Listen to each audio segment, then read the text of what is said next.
ಎಲ್ಲರಿಗೂ ಮತ್ತೊಮ್ಮೆ ದಿವ್ಯಾರಾಮ್ study circle ಚಾನಲ್ಗೆ ಸ್ವಾಗತ. ದಿನಗಳ ನಂತರ ಮತ್ತೆ ವಿಡಿಯೋಗಳನ್ನ ಸ್ಟಾರ್ಟ್ ಮಾಡಿದ್ದೀನಿ.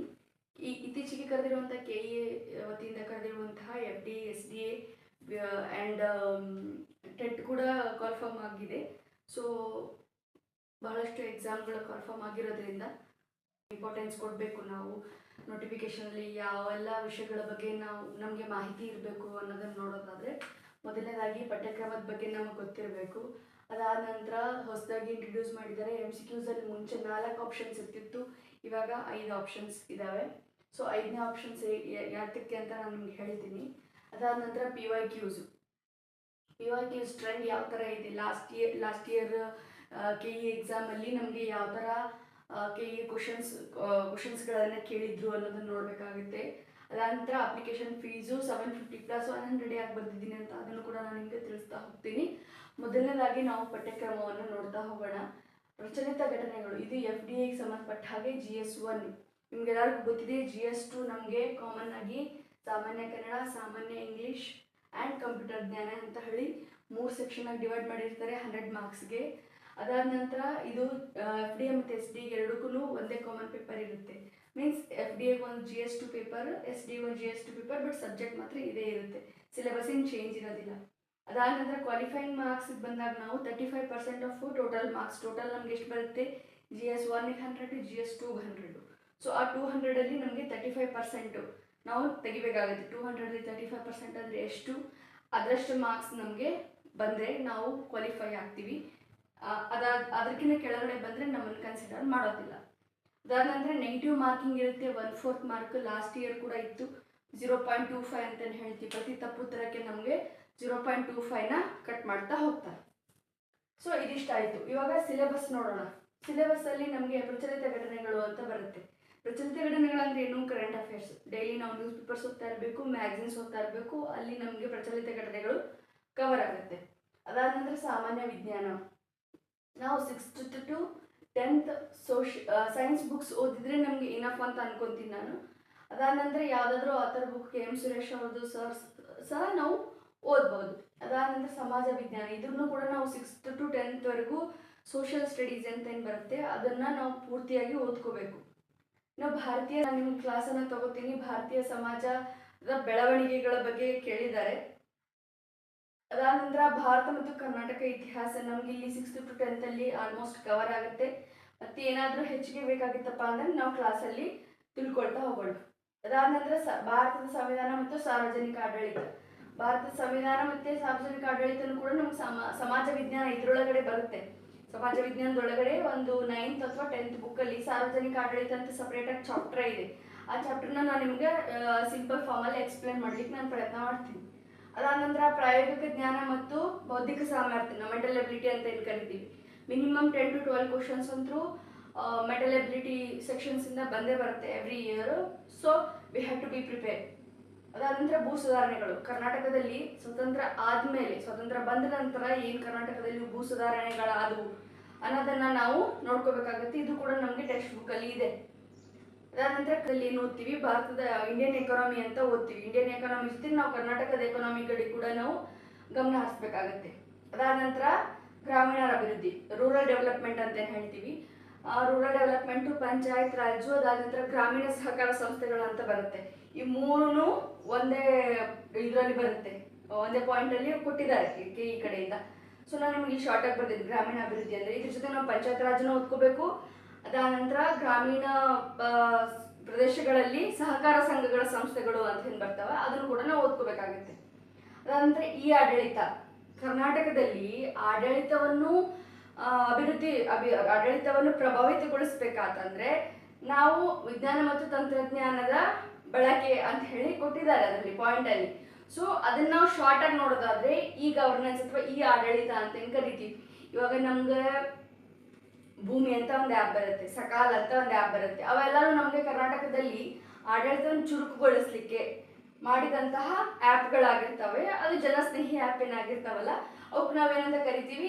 ಗವರ್ಮೆಂಟ್ ಅಂತ ಕರಿತೀವಿ. ಅವು ಏನು ಕೆಲಸ ಮಾಡ್ತವೆ ನಾವು ತಿಳ್ಕೊಬೇಕಾಗುತ್ತೆ. ಅದಾದ ನಂತರ ಕರ್ನಾಟಕ ಪರಿಸರ ಸಂಬಂಧಿ ವಿಷಯಗಳು. ಕರ್ನಾಟಕದಲ್ಲಿ ಪರಿಸರಕ್ಕೆ ಸಂಬಂಧಪಟ್ಟ ಹಾಗೆ ಏನೇನು ಚಳವಳಿಗಳಾದವು, ಏನೇನು ನಮಗೆ ಸಮಸ್ಯೆಗಳು ಇದ್ದಾವೆ ಆ ಥರದ್ದೆಲ್ಲ ನಾವು ಈ ಟಾಪಿಕಲ್ಲಿ ಕವರ್ ಮಾಡೋಣ. ಅದಾದ ನಂತರ ಬರ್ತೀವಿ ನಾವು ಇವಾಗ ಎಸ್ ಡಿ ಎಲ್ ಬರುವಂತಹ GS ಸಬ್ಜೆಕ್ಟ್. ಸೊ ಇದರಲ್ಲಿ ಕೂಡ ಕರೆಂಟ್ ಅಫೇರ್ಸ್ ಬರುತ್ತೆ, ಇದರಲ್ಲಿ ಬಂದಿರೋ ಹಾಗೆ ಆಸ್ ಯೂಶುವಲ್. ಅದಾದ ನಂತರ ದೈನಂದಿನ ಗ್ರಹಿಕೆಯ ವಿಷಯಗಳು, ಇದು more or less current affairs related ಇರುತ್ತೆ. ಅದಾದ ನಂತರ ಭಾರತ ಸಂವಿಧಾನದ ಸ್ಥೂಲ ನೋಟದ ವಿಷಯಗಳು, ಅಂದರೆ ಬ್ರಾಡ್ ಆಗಿ ನಾವು ನೋಡಬೇಕಾಗುತ್ತೆ, ಡೆಪ್ತ್ ಏನಿರಲ್ಲ, ಇದು ಲೈಕ್ ಆರ್ಟಿಕಲ್ಸ್ ಆ ಥರ ಎಲ್ಲ ನಾವು ನೋಡ್ಕೋಬೇಕಾಗುತ್ತೆ.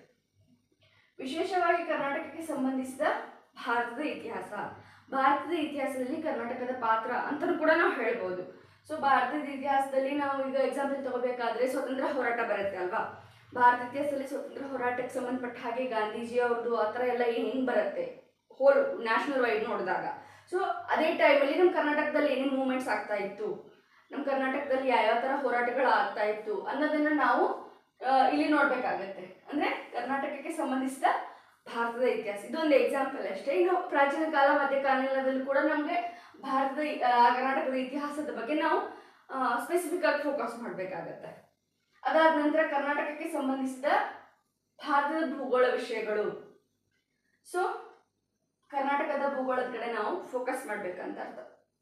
ನೆಕ್ಸ್ಟ್ ರಾಜ್ಯ ಮತ್ತು ಪ್ರಾದೇಶಿಕ ಆಡಳಿತದ ವಿಷಯಗಳು 6th ಕ್ಲಾಸಲ್ಲಿ ಏನೋ ಬರುತ್ತೆ. ಎಲ್ಲ ರಾಜ್ಯದ ಎಲ್ಲ ಜಿಲ್ಲೆಗಳ ಬಗ್ಗೆ, ಅದರಲ್ಲಿ ಪ್ರಾದೇಶಿಕ ಆಡಳಿತದ ಬಗ್ಗೆನೂ ಇದೆ, ಪ್ರಾಕೃತಿಕ ವಿಭಾಗೀಯ ಬಗ್ಗೆನೂ ಇದೆ. ಅದನ್ನು ನಾವು ಸ್ವಲ್ಪ ಗಮನ ಹರಿಸೋಣ. ಅದಾದ ನಂತರ ಗ್ರಾಮೀಣಾಭಿವೃದ್ಧಿ, ಪಂಚಾಯತ್ ರಾಜ್, ಗ್ರಾಮೀಣ ಸಹಕಾರಿ ಸಂಸ್ಥೆಗಳು ಆವಾಗಲೇ ಹೇಳಿದ್ನಲ್ಲ. ಸೊ ಈ ಟಾಪಿಕ್ ಒಂದು ಓದಿದ್ರೆ 2 ಎಕ್ಸಾಮಿಗೆ ಹೆಲ್ಪ್ ಆಗುತ್ತೆ ನಮಗೆ. FDAಕ್ಕೂ ಹೆಲ್ಪ್ ಆಗುತ್ತೆ ಆ್ಯಂಡ್ SDAಕ್ಕೂ ಹೆಲ್ಪ್ ಆಗುತ್ತೆ. ನೆಕ್ಸ್ಟ್ ಕರ್ನಾಟಕ ಆರ್ಥಿಕತೆ, ಇಲ್ಲಿ ನೋಡಿದ ಹಾಗೆ ಕರ್ನಾಟಕ ಅರ್ಥವ್ಯವಸ್ಥೆ, ಇಲ್ಲಿನೂ ಕೂಡ ಕರ್ನಾಟಕ ಆರ್ಥಿಕತೆ. ಕರ್ನಾಟಕ ಪರಿಸರ ಅಧ್ಯಯನ ಅಂದರೆ ಇದೆ ಕರ್ನಾಟಕ ಪರಿಸರ ಸಂಬಂಧಿ ವಿಷಯಗಳು, ಏನೇನು ಸಮಸ್ಯೆಗಳಿದ್ದಾವೆ, ಅದನ್ನ ಅಭಿವೃದ್ಧಿ ಕುರಿತು ಯಾವೆಲ್ಲ ಕಾರ್ಯಕ್ರಮಗಳನ್ನು ಹಮ್ಮಿಕೊಂಡಿದ್ದಾರೆ, ಅದಾದ ನಂತರ ಚಳುವಳಿಗಳೆಲ್ಲ ಏನಾದವು ಅನ್ನೋದನ್ನು ನಾವು ನೋಡ್ಕೋಬೇಕಾಗುತ್ತೆ. ಮೋರ್ ಆರ್ ಲೆಸ್ ಸಿಮಿಲರ್ ಇದ್ದಾವೆ ಒಂದಿಷ್ಟು. ಸೊ ನಾವು ಎರಡನ್ನೂ ಒಟ್ಟಾಗಿ GSC ಪ್ರಿಪೇರ್ ಆಗೋಣ. FDA GS ಟಾಪಿಕ್ಸ್ಗಳು ಬೇರೆ, SDA GS ಟಾಪಿಕ್ಸ್ಗಳನ್ನು ಸಪ್ರೇಟಾಗಿ ಓದ್ತೀನಿ. ಇದನ್ನು ಅಷ್ಟು ನಮ್ಮ ಹತ್ರ ಟೈಮ್ ಇರೋದಿಲ್ಲ. ಆ್ಯಂಡ್ ನಾವು ಕರೆಂಟ್ ಅಫೇರ್ಸ್ ಓದಿದ್ರೆ 2ಕ್ಕೂ ಆಗುತ್ತೆ. ಸಮಾಜ ವಿಜ್ಞಾನ ಪುಸ್ತಕಗಳು 6ರಿಂದ 10 ಓದ್ಕೊಂಡ್ರೆ ನಮಗೆ 2 ಎಕ್ಸಾಮಿಗೂ ಕೂಡ ಹೆಲ್ಪ್ ಆಗುತ್ತೆ. ಇನ್ನು ಪರ್ಟಿಕ್ಯುಲರ್ ಸಬ್ಜೆಕ್ಟ್ಸ್ ಏನಿದ್ದಾವೆ, ಭಾರತೀಯ ಸಮಾಜ ಆಗಿರ್ಬೋದು, ಸಾರ್ವಜನಿಕ ಆಡಳಿತ ಆಗಿರ್ಬೋದು, ಆ್ಯಂಡ್ ಮೆಂಟಲ್ ಎಬಿಲಿಟಿ ಆಗಿರ್ಬೋದು, ಕರ್ನಾಟಕ ಪರಿಸರ ಸಂಬಂಧಿ ವಿಷಯಗಳಾಗಿರ್ಬೋದು, ಇವುಗಳನ್ನು ನಾವು ಸ್ವಲ್ಪ ರೆಫರೆನ್ಸ್ ಮಾಡಬೇಕಾಗುತ್ತೆ. ಬೇರೆ ಪುಸ್ತಕಗಳಿಂದ ಅಥವಾ ಇಂಟರ್ನೆಟ್ಟಿಂದ ರೆಫರೆನ್ಸ್ ಮಾಡಿ ನಾವು ಅದನ್ನು ಕವರ್ ಮಾಡೋಣ. ಇನ್ನು ನೆಕ್ಸ್ಟ್ ಬರೋಣ 5th ಆಪ್ಷನ್ ಎದಕ್ಕಪ್ಪ ಅಂತ ಹೇಳಿ. 5th ಆಪ್ಷನ್ ಯಾಕಂತ ಹೇಳಿದ್ರೆ ನಮಗೆ 4 ಆಪ್ಷನ್ಸ್ ಇತ್ತು ಹೌದಾ, ABCD ಅಂತ. ನಾವು ಬಬಲ್ ಮಾಡಬೇಕಾಗಿತ್ತು. ಇಲ್ಲಿ ನಮಗೆ ಯಾವುದು ಗೊತ್ತಿದೆ ನಾವು ಬಬಲ್ ಮಾಡ್ತೀವಿ, ಗೊತ್ತಿರ್ದಿದ್ದು ನಾವೇನು ಮಾಡ್ತಿದ್ವಿ, ಬ್ಲ್ಯಾಂಕ್ ಆಗಿಬಿಡ್ತಿದ್ವಿ ಹೌದಾ. ಸೊ ಬ್ಲ್ಯಾಂಕ್ ಆಗಿ ಬಿಡಬಾರ್ದು. ಈ ಇನ್ನೊಂದು ಇದರಲ್ಲಿ ಏನು ಮಾಡ್ಬೇಕು, ನಾವು ಯಾವುದನ್ನು ಫಿಲ್ ಮಾಡಿರಲ್ಲ, ಅಥವಾ ಈಗ ನಾವು 1 to 100 ಕ್ವಶನ್ಸ್ ಇದ್ದಾವೆ ಹೌದಾ, ನಾವು 50 ಕ್ವಶನ್ಸ್ ಮಾಡಿದ್ದೀವಿ ಅಥವಾ 60 ಕ್ವಶನ್ಸ್ ಅಟೆಂಪ್ಟ್ ಮಾಡಿದ್ದೀವಿ. ಇನ್ನು 10 to 20 ನಮಗೆ ಬರಲ್ಲ, ಅಥವಾ 40 ಕ್ವಶನ್ಸೇ ಬರಲ್ಲ ಅಂದ್ಕೊಳ್ಳಿ. 60 to 70 ಅಥವಾ 80 ಮಾಡಿದ್ದೀವಿ, ಇನ್ನು 10-20s ಬರಲ್ಲ ನಮಗೆ. ಆ ಥರ ಇದ್ದಾಗ ಸೊ ಆ 10-20 ಕ್ವಶನ್ಸ್ ಏನಿದಾವೆ ಹಾಗೆ ನಾವು ಬ್ಲ್ಯಾಂಕ್ ಆಗಿ ಬಿಟ್ಟು ಬರ್ತಿದ್ವಿ. ಈಗ ಹಂಗೆ ಮಾಡೋದಿಲ್ಲ, ಲಾಸ್ಟಿಗೆ ಒಂದು ಬೆಲ್ಲ ಆಗುತ್ತೆ. ಅದಾದ ನಂತರ ನಾವು ಯಾವುದು ಫಿಲ್ ಮಾಡಿರಲ್ಲ, ಅನ್ಆನ್ಸರ್ಡ್ ಅಂತ ಏನು ಹೇಳ್ತೀವಿ ನಾವು, ಅನ್ಆನ್ಸರ್ಡ್. ನಾವು ಆನ್ಸರ್ ಮಾಡಿಲ್ಲ, ಅದಕ್ಕೆ ನಮ್ಗೆ ಅದು ಗೊತ್ತಿಲ್ಲ, ಲಾಸ್ಟ್ ಮಿನಿಟ್ವರೆಗೂ ನಮ್ಗೆ ಅದು ಆನ್ಸರ್ ಗೊತ್ತಾಗಿಲ್ಲ ಅಂದರೆ ಆವಾಗ ನಾವು ಆ ಕ್ವಶನಿಗೆ, ಈಗ ನಂಬರ್ 25 ನನಗೆ ಗೊತ್ತಿಲ್ಲ, ನಂಬರ್ 25 ಕ್ವಶನಿಗೆ ನನಗೆ ABCD ಇದರಲ್ಲಿ ಯಾವುದೂ ಗೊತ್ತಿಲ್ಲ, ನನಗೆ ಐಡಿಯಾನೇ ಇಲ್ಲ ಇದ್ರ ಬಗ್ಗೆ ಅಂತ ಅಂದಾಗ ನಾನು ಅದನ್ನು ಇನ್ನೊಂದು 5th ಬಬಲ್ ಮಾಡಬೇಕು. 5th ಆಪ್ಷನ್ ಇರುತ್ತಲ್ಲ ಅದಕ್ಕೆ ಬಬಲ್ ಮಾಡಬೇಕು. ಒಂದೊಂದು ಸಬ್ಜೆಕ್ಟ್ ಒಂದೊಂದು ಟಾಪಿಕ್ ಆದ ತಕ್ಷಣ ಅದಕ್ಕೆ ಸಂಬಂಧಪಟ್ಟ ಹಾಗೆ PYQs ಯಾವ ಥರ ಕ್ವಶನ್ ಬಂದಿತ್ತು ಅನ್ನೋದನ್ನು ನೋಡ್ತಾ ನಾವು ಅನಾಲಿಸಿಸ್ ಮಾಡ್ತಾ ಓದ್ತಾ ಹೋಗಬೇಕಾಗುತ್ತೆ. ಅದಾದಂದರೆ ಅಪ್ಲಿಕೇಶನ್ ಫೀಸಿಗೆ ಬಂದಾಗ 750 ರೂಪೀಸ್ ಒಂದು ಪೋಸ್ಟಿಗೆ. ನೀವು ಇನ್ನೂ ಹೆಚ್ಚಿನ ಪೋಸ್ಟ್ ಹಾಕ್ತಾಯಿದ್ರಿ, ಈಗ FDA ಒಂದು ಪೋಸ್ಟ್ನ FDA ಹಾಕ್ತಾ ಇದ್ದೀನಿ ಅಂದರೆ ನಾವು 750 ಪೇ ಮಾಡಬೇಕು. ನಾನು SDAಗೂ ಹಾಕ್ತಾ ಇದ್ದೀನಿ ಅಂದರೆ +100ನ ನೀವು ಪೇ ಮಾಡಬೇಕಾಗುತ್ತೆ. ಇನ್ನು ಬೇರೆ ಯಾವೆಲ್ಲ ಹುದ್ದೆಗಳಿಗೆ ನೀವು ಎಲಿಜಿಬಲ್ ಇದ್ದೀರಾ ಅದಕ್ಕೆ ಹಾಕ್ತಾ ಹೋದಾಗೆಲ್ಲ ನೀವು +100 ಆ್ಯಡ್ ಮಾಡ್ತಾ ಹೋಗಬೇಕಾಗತ್ತೆ. ಓಕೆನಾ. ಸೊ ನಾನು ಆಗಲೇ ಹೇಳ್ದಂಗೆ GS1 ನೆಕ್ಸ್ಟ್ GS2 ಬರ್ತೀವಿ. GS2 ಅಲ್ಲಿ FDA ಮತ್ತು SDA ಎರಡು ಎಕ್ಸಾಮಿಗೆ GS2 ನಲ್ಲಿ ಕಮ್ಯುನಿಕೇಷನ್ ಪೇಪರ್ ಅಂತ ಬರುತ್ತೆ, ಅಂದರೆ ಸಂವಹನ ಪತ್ರಿಕೆ ಅಂತ ಹೇಳಿ. ಅದರಲ್ಲಿ ನಮಗೆ ಸಾಮಾನ್ಯ ಕನ್ನಡ, ಸಾಮಾನ್ಯ ಇಂಗ್ಲೀಷ್ ಮತ್ತು ಕಂಪ್ಯೂಟರ್ ಜ್ಞಾನ ಅಂತ 3 ಸೆಕ್ಷನ್ಸ್ಗಳು ಬರ್ತವೆ 100 ಮಾರ್ಕ್ಸಿಗೆ. ಆ್ಯಂಡ್ ನೆಗೆಟಿವ್ ಮಾರ್ಕ್ಸ್ ಕೂಡ ಇರುತ್ತೆ. FDA ಮತ್ತು SDAಗೆ ಸೇಮ್ ಸಿಲೆಬಸ್ ಇರುತ್ತೆ, ಈ ಥರ ಬೇರೆ ಬೇರೆ ಸಿಲೆಬಸ್ ಇರಲ್ಲ, ಒಂದೇ ಸಿಲೆಬಸ್ ಇರುತ್ತೆ. ಅದನ್ನ ಒಂದು ಓದ್ಕೊಂಡ್ರೆ ಇವೆರಡು ಹುದ್ದೆಗಳ ಎರಡನೇ ಪತ್ರಿಕೆಯನ್ನು ಬಿಡಿಸ್ಲಿಕ್ಕೆ ನಮಗೆ ಈಸಿ ಆಗುತ್ತೆ. ನಾವು ಮುಂದಿನ ಟಾಪಿಕ್ಗಳಿಗೆ ಸಂಬಂಧಪಟ್ಟ ಹಾಗೆ ಕ್ಲಾಸಸ್ಸನ್ನು ಮಾಡ್ತಾ ಹೋಗೋಣ. ಈಗಾಗಲೇ ನಮ್ಮ ಚಾನಲಲ್ಲಿ ಪ್ರಾಚೀನ ಇತಿಹಾಸ ಮತ್ತು ಮಧ್ಯಕಾಲೀನ ಇತಿಹಾಸದ ಬಗ್ಗೆ ನಾವು ಆಲ್ರೆಡಿ ವಿಡಿಯೋಗಳನ್ನು ಮಾಡಿದ್ದೀವಿ. ಯಾರೆಲ್ಲ ನೋಡಿಲ್ಲ ತಾವು ಪ್ಲೇ ಲಿಸ್ಟಲ್ಲಿ ಹೋಗಿ ನೋಡ್ಬೋದು. ಮಧ್ಯಕಾಲೀನ ಭಾರತದಲ್ಲಿ ಅದು ಅರ್ಧ ಆಗಿದೆ, ಅದನ್ನು ಕಂಟಿನ್ಯೂ ಮಾಡ್ತೀನಿ.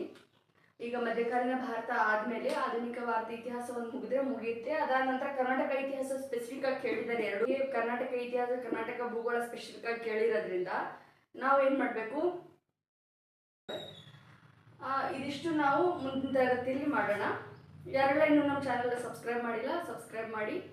ಆ್ಯಂಡ್ ಇಷ್ಟ ಆದರೆ ಲೈಕ್ ಬಟನ್ನ ಪ್ರೆಸ್ ಮಾಡಿ. Thank you.